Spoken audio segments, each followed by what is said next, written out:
Hello hello hello hello hello hello hello hello hello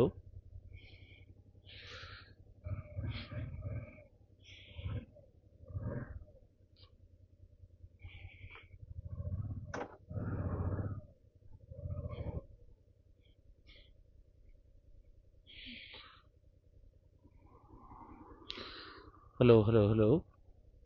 ഞാൻ കുറേ നാളായി വണ്ടി കൊണ്ട് പുറത്തേക്ക് ഇറങ്ങിയിട്ട് ഓരോരോ പണികളായിരുന്നു. ഇതിപ്പോൾ ഒന്ന്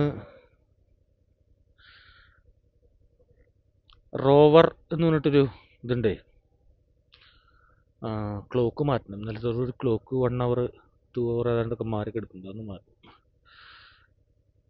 റോവർ ഓസ്ട്രേലിയ എന്ന് പറഞ്ഞിട്ടൊരു സൈറ്റ് ഉണ്ട്, നമ്മുടെ RTO പോലെ തന്നെ നാട്ടിലെ. അപ്പോൾ അതിലേക്ക് ആപ്ലിക്കേഷൻ കൊടുത്തിട്ടുണ്ട് ഇവിടുന്ന് ഇമ്പോർട്ട് ചെയ്യാനുള്ളതിൻ്റെ. അതിന് മുമ്പ് ഒന്ന് ഫുള്ള് ചെക്കപ്പ് ചെയ്യാൻ കൊടുത്തു. പോണതിന് മുമ്പ് സ്റ്റീം ക്ലീനിങ് എന്ന് പറഞ്ഞ സാധനമുണ്ട്. ഭയങ്കര സ്ട്രിക്റ്റ് ആണ്, ക്വാറന്റൈനൊക്കെ ഉണ്ട് അവിടെ ചെല്ലുമ്പോഴേ വണ്ടിക്ക്. അപ്പം അങ്ങനെ പല പല തിരക്കുകൾ കാരണവും ഇപ്പം ഇന്ന് വണ്ടിയും കൊണ്ടൊന്ന് പുറത്ത് പോയാലോ എന്ന് ആലോചിക്കണം.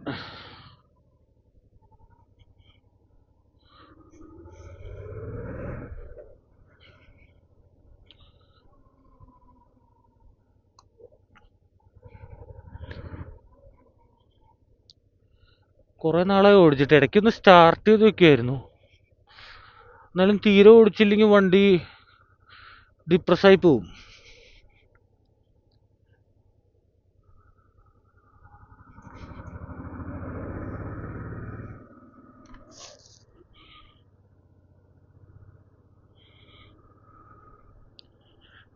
സൂര്യപ്രകാശം വീണ് തുടങ്ങണുള്ളൂ. എങ്ങോട്ടാ പോണേന്ന് ആലോചിക്കണേ.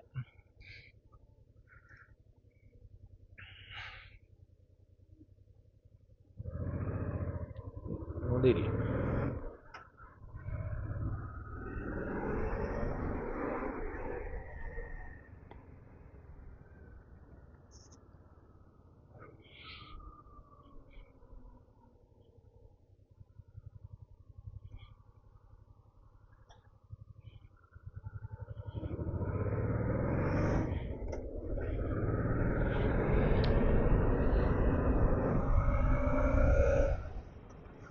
ഇവന്റെ ഒരു പെഡിഗ്രി എന്ന് വെച്ച് കഴിഞ്ഞാൽ one of the most reliable companion ആണ്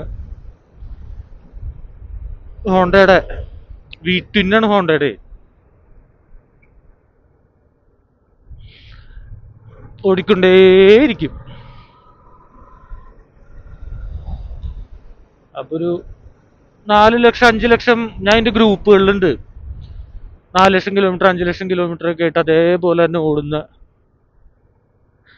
ഇവൻ ഡെവല്. അപ്പോ അവനെ കളയേണ്ട ആവശ്യമില്ല. 20,000 കിലോമീറ്റർ ആയിട്ടുള്ളൂ.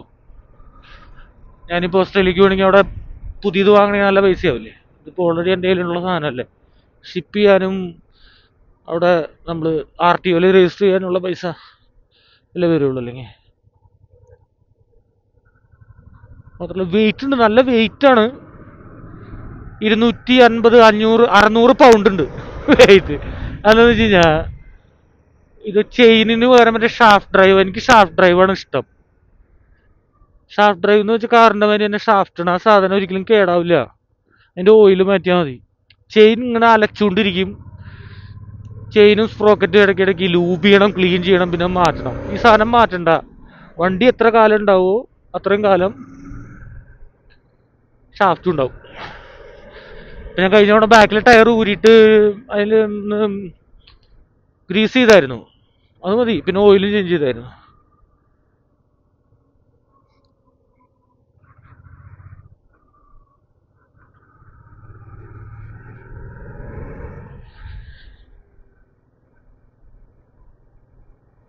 നല്ല മഴ വരാൻ പോകുന്നുണ്ട്. ഞാൻ പെടുന്ന തോന്നണ തിരിച്ചു വരുമ്പോഴേ.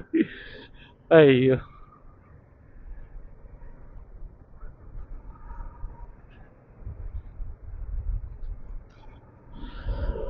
വെയിറ്റ് ഉണ്ടെങ്കിലും വളരെ നിമ്പിളാണ്. നമ്മളിങ്ങനെ എന്താ പറയാ, നമ്മുടെ പൊസിഷൻ എങ്ങനെയാണ്, എത്ര നേരം വേണമെങ്കിലും ക്ഷീണമില്ലാതെ പോകാൻ പറ്റും. ടൂററാണ്. ഫുൾ ഡേ ഓടിച്ചുകൊണ്ടേയിരിക്കുക. നമ്മുടെ ബാക്കിനോ കാലിനോ കൈക്കോ ഒന്നും ഒരു അറിയ പോലില്ല, അത്രയും കംഫർട്ടബിൾ ആണ്.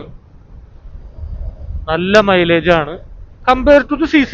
10-700 CC ഉള്ള സാധനത്തിന് അതിൻ്റെതായ ലിമിറ്റേഷൻ ഉണ്ടാവും. അപ്പോൾ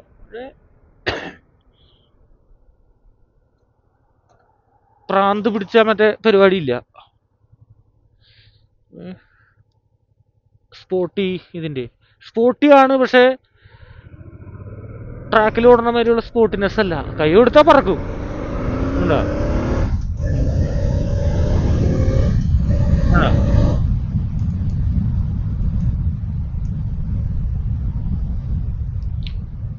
ഞാൻ ഒരു ദിവസം മാതിരി മോട്ടോർ വേയിൽ കൈ കൊടുത്ത് നോക്കിയത്, നോക്കി താഴെ നോക്കിയപ്പോ 160 വിട്ട് ഒറ്റ തവണ ചെയ്തോളൂ. എടുത്താ പറക്കും.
ഞാൻ നല്ല മഴ വരാനുള്ള ചാൻസ് ഉണ്ട്. അപ്പൊ അതന്നെ വലിയ ലോങ് ട്രിപ്പിനല്ല ഇതൊന്നും. ഇവനെ ഇവിടെയാണല്ലേ കടന്നു പോയത്. ഇവിടെ ഒന്ന് വരെയിട്ട് ഓടിച്ച് കുറച്ച് കഴിയുമ്പോൾ തിരിച്ചു പോവാ. വണ്ടി ഒന്ന് ചൂടാവല്ലോ, അത്ര എനിക്ക് ഉദ്ദേശമുള്ളൂ.